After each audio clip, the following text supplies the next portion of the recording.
139e édition de la fête du travail, une pensée spéciale à ces travailleurs invisibles, 29 degrés estimés à Cotonou et environ. Mesdames et messieurs, bonjour. Les titres. Visite du président de la Haute Autorité de l'Audiovisuel et de la Communication dans les locaux de la télévision de Canal 3 Bénin. L'essentiel à retenir de cette visite dans ce 13h au Bénin. Ce 1er mai, jour où nous célébrons les travailleurs, nous vous emmenons à la découverte d'une dame shoemaker dans la ville de Cotonou qui totalise plusieurs années d'expérience. Cette dame, Sylvia, fait partie de ces femmes qui embrassent les métiers dits d'hommes. Et puis, Idrissou Amadou Garba est le nouveau président du Haut Conseil des Nigériens à l'extérieur. C'est le résultat qui est sorti des urnes à l'issue des dernières élections. La proclamation a eu lieu cette semaine. Les détails dans un instant. À nouveau, bonjour. Le président de la Haute Autorité de l'Audiovisuel et de la Communication, HAC, poursuit sa tournée au niveau de certains médias locaux. En ce 1er mai 2025, jour de célébration de la fête du travail, Édouard Loko et sa suite étaient dans les locaux de Canal 3 Bénin. Une descente au sein de la télévision marquée par une visite guidée de plusieurs compartiments de la chaîne de télévision dont la rédaction, la salle de diffusion, les différentes installations techniques y compris. Le président de l'instance de régulation des médias accompagné pour la circonstance de quelques-uns de ses conseillers venus écouter le personnel de Canal 3 Télévision et recenser leurs doléances dans divers secteurs. À la suite de la visite guidée, Édouard Loko a tenu une séance d'échange avec les responsables de la chaîne. Une séance restreinte pour écouter dans les moindres détails les difficultés et besoins du personnel. Suivez ici un extrait. Ce qui revient, un extrait de Basile Chibozo, deuxième rapporteur à la HAC, qui revient sur les grandes articulations de cette séance. La démarche de la HAC, de la délégation conduite par son président, M. Édouard Loko, était de s'enquérir un peu les problèmes que les télévisions rencontrent au sud de Cotonou d'abord. Hier, on était à l'OTB, on a pu appréhender un peu les problèmes du public. Aujourd'hui, on est au niveau de Canal 3, où nous avons visité les locaux. Nous avons vu le personnel et nous avons pu appréhender les différents problèmes que la maison rencontre. Après les visites, on a fait une séance et il est apparu un certain nombre de difficultés techniques, opérationnelles, électriques, etc. que rencontre la chaîne. Et vous comprenez qu'en cette matière, la HAC ne peut pas venir sans essayer quand même de faire quelques propositions pour solutionner un peu les problèmes que Canal 3A et pas ricocher les médias ont en général. Donc la HAC a promis appuyer un peu la maison dans les limites de ses moyens pour vraiment que ça puisse aller.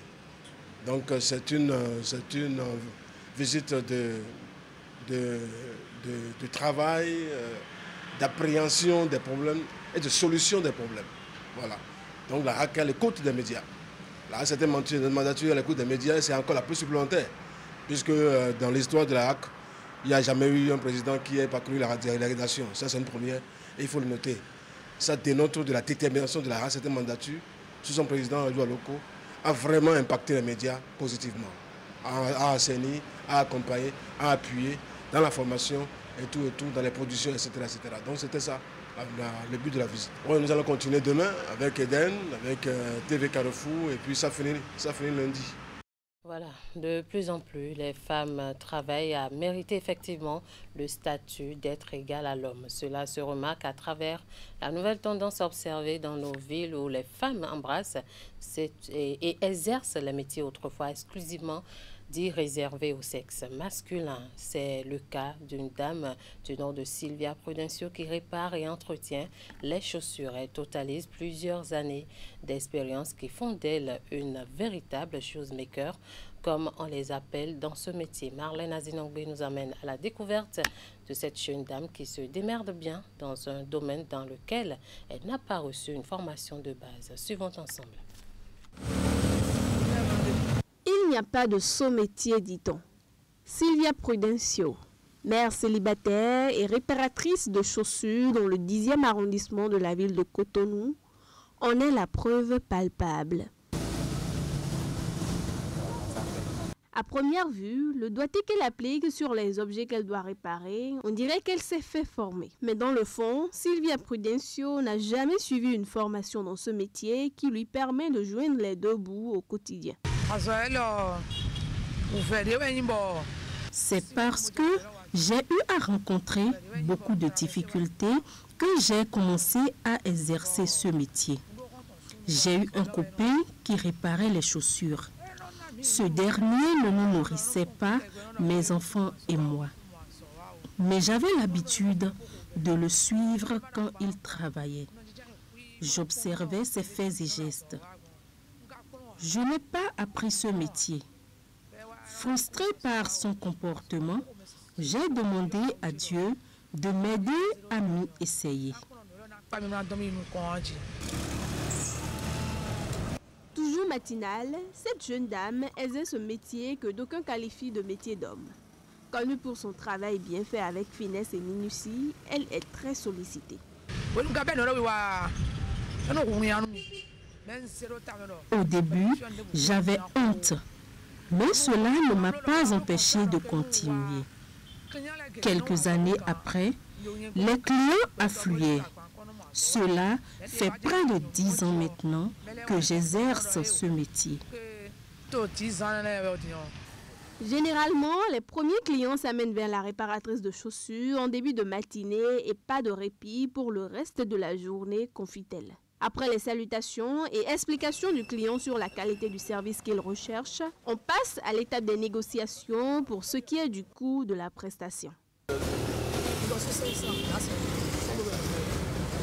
Je viens de temps en temps voir madame pour lui proposer mes chaussures qu'elle essaie de réparer et je suis souvent satisfait. Je l'ai connue quand elle était de l'autre côté, elle était sur l'autre voie. Bon, c'est juste quand je viens en ville, je cherche quand même des gens et pour me réparer mes chaussures. Bon, il faut essayer quand même un jour, c'est comme ça qu'on s'est connus. Et je pense que je suis toujours satisfait de ces services. Sylvia Prudencio ne s'occupe pas que de la réparation des chaussures endommagées. Elle les entretient avec les cirages et autres astuces dont elle est la seule à détenir le secret. C'est d'ailleurs ce qui marque la différence entre son service et celui que proposent d'autres du même domaine. Je réfléchis et j'utilise beaucoup de techniques pour satisfaire mes clients.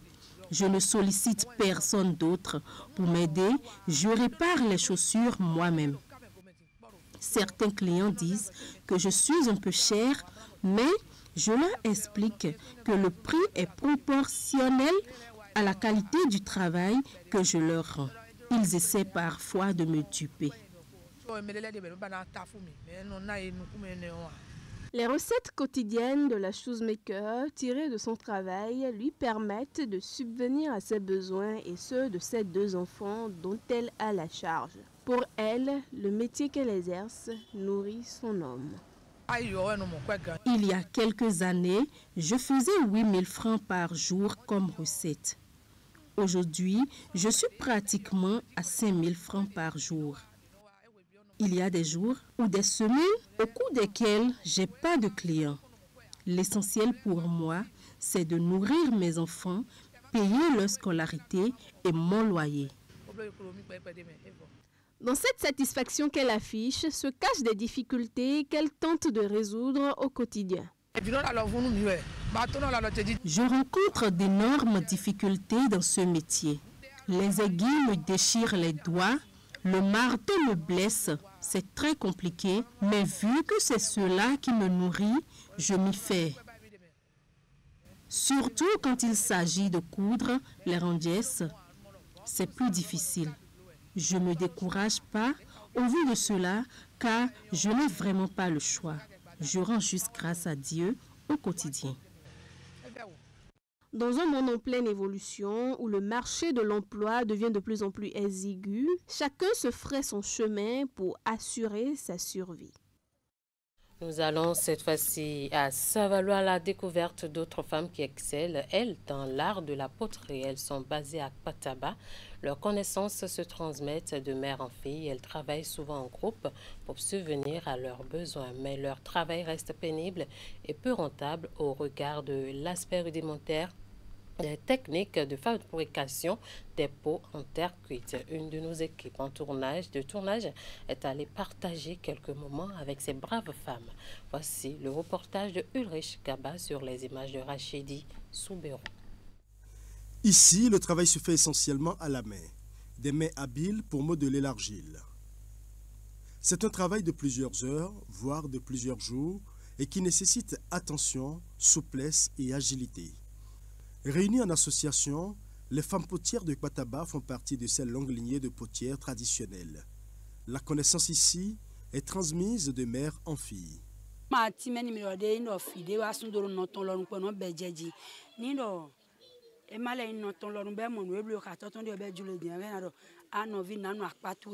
Bien que laborieuses et très entreprenantes, ces potières sont souvent confrontées à maintes difficultés. Du traitement de la matière première à la cuisson des pots pour la vente, ce n'est toujours pas une partie de plaisir.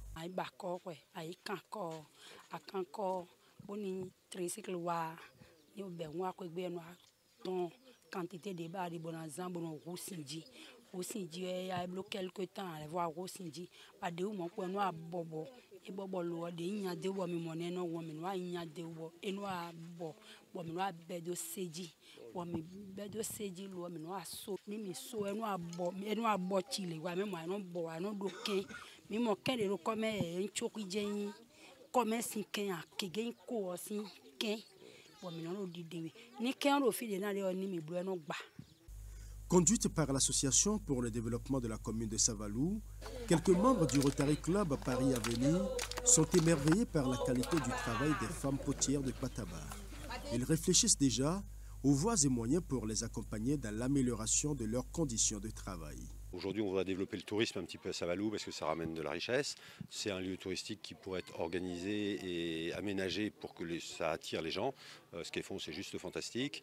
Et on va essayer aussi de partager leur savoir avec des potiers français qui pourraient venir quelques mois, apprendre comment est-ce qu'ils font et leur apprendre comment est-ce qu'ils pourraient faire et améliorer. Aujourd'hui, on a vu qu'avec la cuisson, ils ont quelques soucis, beaucoup de casse. Et je pense qu'on peut améliorer des choses comme ça et leur montrer d'autres choses. Aménager un hangar où ils puissent recevoir les touristes à l'ombre, montrer leur métier et vendre les produits à côté. En ce qui concerne les débouchés, plusieurs acteurs béninois se positionnent déjà sur le marché de vente afin de faire découvrir au monde entier les belles œuvres de Pataba. Ça attire la clientèle parce que quand moi j'apporte ça au marché, je vends bien. C'est avec ça que je nourris mes enfants. Bon, tout le monde achète pour boire tisane, sans ça tu ne peux pas boire tisane. Quand tu accours, c'est avec ça que tu vas faire la tisane pour laver les enfants. Donc pour ceux qui font les choses traditionnelles, c'est avec ça eux aussi ils travaillent. Donc ça marche bien, mais seulement c'est difficile pour ceux qui fabriquent. Le travail de groupe reste l'une des forces des potières de Pataba. Elles produisent ensemble à la chaîne sous la supervision de leurs aînés. Les produits sont ensuite vendus et les dividendes partagés au prorata des efforts de chaque membre du groupe. Les travailleurs sont à l'honneur ce 1er mai comme chaque année et cette date est consacrée à la commémoration de la fête du travail. À l'occasion, la ministre du Travail et de la fonction publique a adressé un message à l'endroit de la population. Dans son adresse, elle n'a pas occulté les actions du gouvernement dans la fonction publique. Elle revient ici sur quelques-unes. Suivez plutôt. Le recrutement entre mai 2024 et avril 2025 de 775 agents de l'État au profit du ministère de la Justice et de la Législation, du ministère de l'Agriculture, de l'Élevage et de la Pêche, du ministère de l'Économie et des Finances et du ministère de la Santé. L'organisation en cours du recrutement de 1275 agents de l'État au profit du ministère de l'Économie et des Finances, du ministère de la Santé, du ministère de l'Enseignement supérieur et de la Recherche scientifique et du ministère des Affaires sociales et de la microfinance. Nous avons également l'adoption du décret numéro 2025-150 du 26 mars 2025 modifiant et complétant le décret numéro 2023-373 du 19 juillet 2023 relatif au reversement en agent contractuel de droit public de l'État CDPE, des lauréats de l'évaluation diagnostique, de l'enseignement technique et de la formation professionnelle. Évaluation diagnostique organisée il y a de cela quelques semaines. Le traitement et la mise en ligne de mai 2024 à avril 2025 de 11 795 actes de carrière au profit de 43 415 agents de l'État.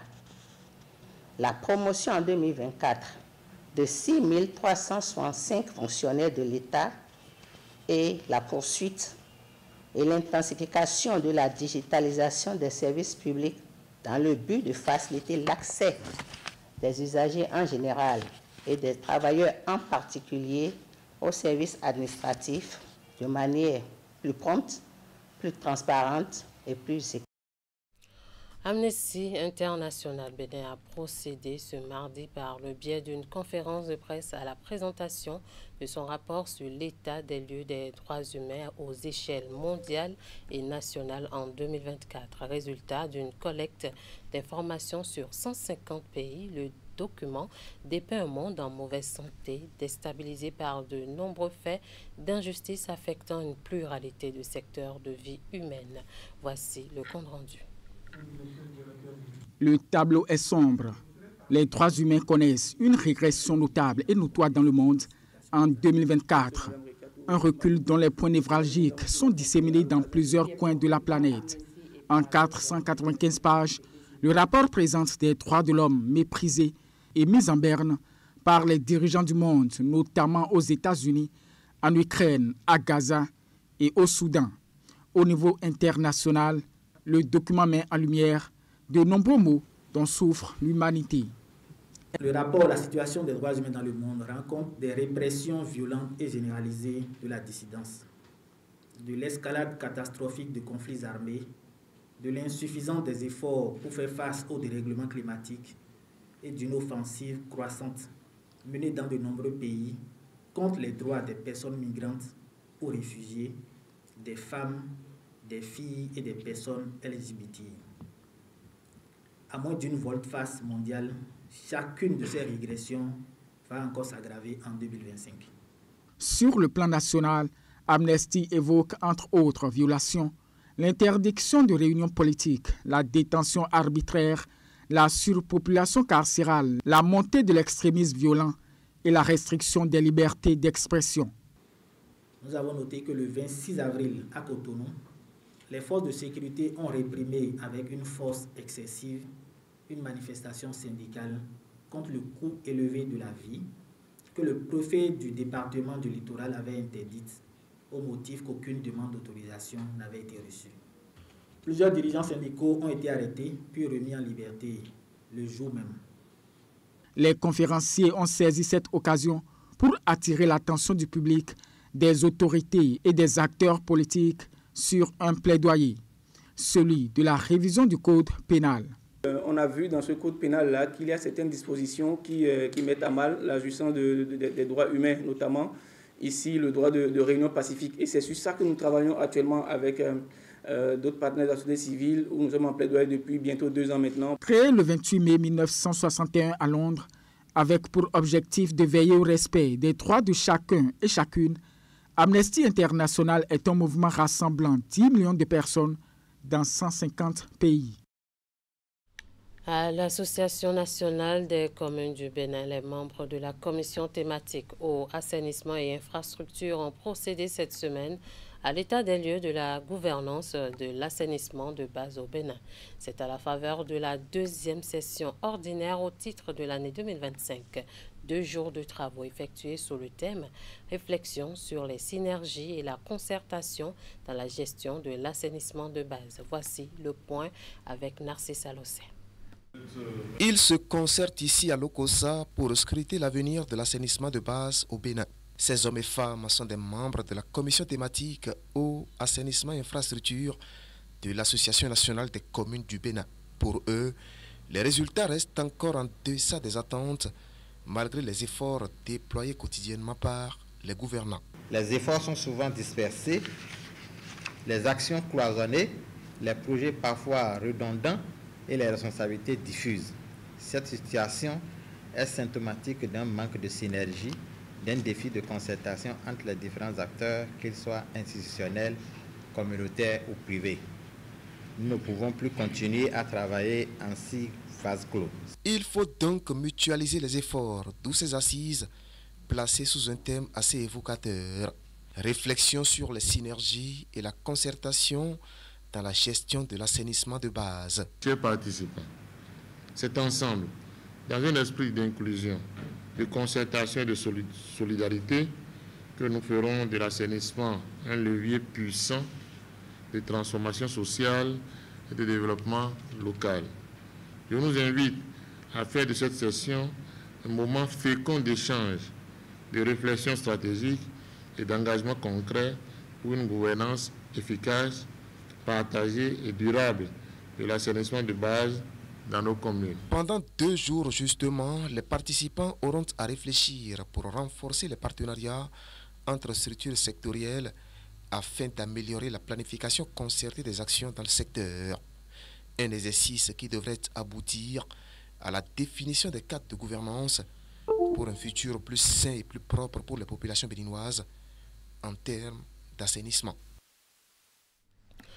Après Nati Tango dans la Takora, c'est le tour de Djougou dans la Donga d'accueillir dans l'après-midi du lundi 28 avril le ministre conseiller à la Défense et à la Sécurité en tournée de suivi, de contrôle et d'évaluation des réalisations faites par le gouvernement actuel. Rachidi Gbadamassi a d'abord rencontré les membres de la conférence administrative départementale et les élus communaux avant d'effectuer une descente sur le terrain pour constater de visu l'évolution des chantiers en cours dans la Donga. Abdou Sabi Idrissou à la Sanarouna.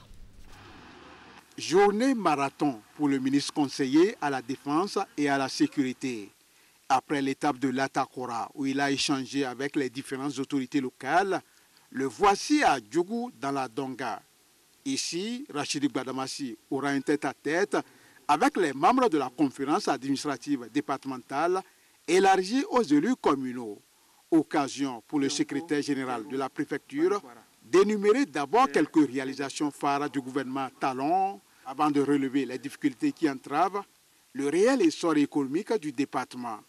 Monsieur le ministre conseiller, nous avons décidé des difficultés qui sont liées au local qui nous abrite. Le phénomène qui nous inquiète, c'est le conflit au sein de la communauté musulmane. Pour plus de précision, il y a différents courants au niveau du département de la Donga qui, à des moments, n'arrivent pas à s'entendre. Toutes ces difficultés, rassure le ministre conseiller, trouveront sous peu des solutions idoines. Après des échanges qui augurent d'un lendemain meilleur pour la Donga, cap sur le site de construction de la cité administrative départementale. Je suis présentement dans la Donga, au niveau de la cité administrative, la Donga, avec un taux de réalisation de 60%. Nous, nos projets de société, c'est les routes, c'est les marchés, c'est les bitumes, c'est la construction des infrastructures militaires. Donc, il nous faut encore vraiment, monsieur le préfet, je vous remercie et je vous demande humblement de mettre le paquet, d'être tout le temps sur le terrain ici. Mettez la pression. Ces bâtiments qui sortent de terre séduisent à plus d'un titre le préfet et le porte-parole des maires. C'est inédit qu'un gouvernement ait pensé à mettre fin de façon définitive au beau pour loger les services de l'État.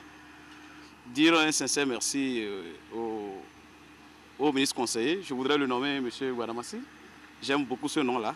Je voudrais lui dire merci pour avoir mis en lumière toutes les actions du chef de l'État. Avant de prendre congé des populations de Djougou, Rachidi Gbadamassi s'est rendu sur la galerie marchande pour s'enquérir du niveau d'avancement des travaux. Ensuite, sur la tombe du feu tchèque Tamimou, haut dignitaire musulman décédé il y a quelques semaines, avant de chuter au palais royal de Kilir, où il va recevoir les bénédictions de Sa Majesté Pétro Nicolas VI.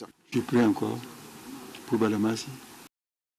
Je l'annonçais en titre, après l'élection tenue le dimanche 27 avril dernier en vue du renouvellement du bureau du Haut Conseil des Nigériens à l'extérieur, il a été procédé à la proclamation des résultats définitifs ce mercredi 30 avril 2025. La séance a eu lieu à l'ambassade du Niger près le Bénin. Je vous invite à suivre le point de Jean Toinko, présenté ici par Florence Bossa. C'est toute une foule ici à l'ambassade du Niger au Bénin. Le taux de participation à cette élection pour le renouvellement du bureau du Haut Conseil des Nigériens à l'extérieur est de 78,49% sur un total de 6 823 électeurs inscrits. Sont élus membres du bureau du Haut Conseil des Nigériens à l'extérieur Amadou Garba Idrissou, président. 2. Amadou Sani, vice-président. 3. Moussa Gado Banya Karim, secrétaire général. Youssoufa Aboubakar, secrétaire général adjoint. Garba Harouna, trésorier général. Amadou Bachir, trésorier général adjoint.